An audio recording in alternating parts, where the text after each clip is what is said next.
નવસારી નગરપાલિકામાં ઉલટી ગંગા વહેતી હોય તેવી સ્થિતિ નિર્માણ થઈ છે। પાલિકાએ શહેરના અલગ અલગ વિસ્તારોમાં વોટર એટીએમ મૂક્યા છે, જે ઉનાળામાં લોકોને ઠંડુ પાણી આપી શકે છે, પરંતુ 6 મહિનાથી એટીએમ જ બંધ હાલતમાં પડ્યા છે। પાલિકા પાસે પાણી છે, પરંતુ વિતરણ વ્યવસ્થા નથી, આયોજન નથી।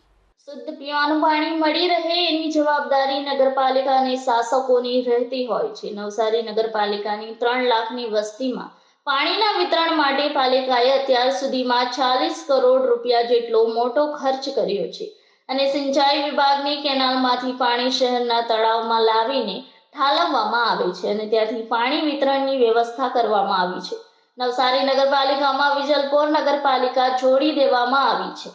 નવા જોડાયેલા વિસ્તારોમાં પીવાના પાણી માટેની લાઈનો નાખવામાં આવી નથી, જેના કારણે પાણી વિતરણ થઈ શકતું નથી। સાથે શહેરીજનોને ઠંડુ પીવાનું પાણી મળી શકે એના માટે પાલિકાએ વોટર એટીએમ મૂક્યા છે, પરંતુ એ વોટર એટીએમ બંધ પડ્યા છે। પીવાના પાણીના એટીએમ પાલિકા માટે ધોળા હાથી સમાન પુરવાર થઈ રહ્યા છે। નવસારી વિજલપુર નગરપાલિકા દ્વારા દુધિયા તળાવ, દેસાઈ તળાવ અને ચંદન તળાવમાં પાણીનું સ્ટોરેજ કરીને શહેરીજનોને પીવાનું પાણી પૂરું પાડવામાં આવે છે। હાલ ઉનાળાની સિઝનને ધ્યાનમાં રાખીને ઇરિગેશન વિભાગ દ્વારા નવસારી નગરપાલિકાને પૂરતા પ્રમાણમાં પાણીનો જથ્થો પૂરો પાડવામાં આવી રહ્યો છે અને હાલમાં પીવાની પાણીનો જે જથ્થા બાબતે કોઈપણ પ્રકારની પ્રશ્ન નથી।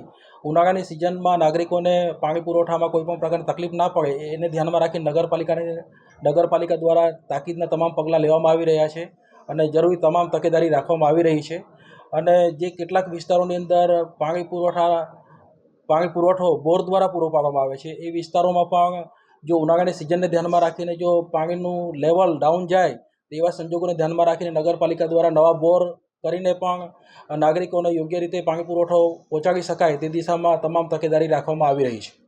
ખાસ કરીને જે શહેરમાં એટીએમ પણ મૂકવામાં આવ્યા છે, પણ હાલમાં બંધ જણાઈ રહ્યા છે, શું પરિસ્થિતિ?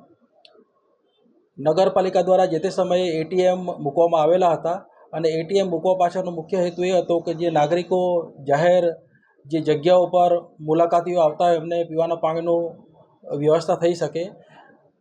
એટીએમ જે પ્રોવાઈડ કરવાવાળી એજન્સી હતી એમણે એટીએમ મેન્ટેનન્સ બાબતે થોડો પ્રશ્નો ઊભા થયા છે અને એ મેન્ટેનન્સના અભાવે એટીએમ હાલમાં કાર્યરત નથી, પરંતુ નગરપાલિકા દ્વારા જે એટીએમ મેન્ટેન કરી શકે તેવી એજન્સી સાથે જરૂરી પરામર્શ કરવામાં આવી રહ્યો છે અને આવનારા ટૂંક સમયની અંદર એટીએમો પણ કાર્યરત થઈ જાય તે દિશામાં પ્રયાસો કરવામાં આવી રહ્યા છે।